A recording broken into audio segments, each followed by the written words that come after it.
दोस्तों, अगले महीने से ओडीआई वर्ल्ड कप 2023 का आगाज होने जा रहा है। तमाम टीमों के लिए वीजे जारी कर दिए गए, मगर पाकिस्तान टीम अब भी इसी इंतजार में बैठी है कि आखिर कब उनको वीजे जारी कर दिए जाएंगे। मगर अब वीजे के हवाले से बड़ी खबर सामने आई है।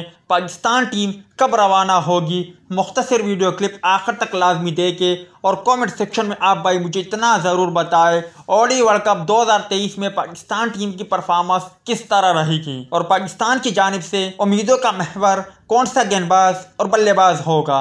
लाजमी तौर पर कमेंट सेक्शन में मुझे बताएं। कौमी क्रिकेट स्क्वाड की वर्ल्ड कप में शिरकत के लिए वीज़ों का अजरा होने का इम्कान है। ज़राए के मुताबिक पाकिस्तान क्रिकेट स्क्वाड को वीज़े जारी करने के लिए भारतीय सफारत खाने को अपनी वजारत दाखिला से NOC आज मिल जाएगा, जिसके बाद वीज़े जारी कर दिए जाएंगे। ज़राए का कहना है कि वीज़ों के मामले पर पाकिस्तान क्रिकेट बोर्ड ने ICC से रब्ता किया था और ICC ने भारतीय बोर्ड को जल्द NOC जारी कराने की हिदायत की थी। आपको बताते चले कि कौमी क्रिकेट स्क्वाड बुध की सुबह बारास्ता दुबई हैदराबाद दुकन के लिए रवाना होगा और मीगा इवेंट के आगाज से पहले कौमी टीम अपना वार्म अप मैच 29 सितंबर को न्यूजीलैंड के खिलाफ खेलेगा।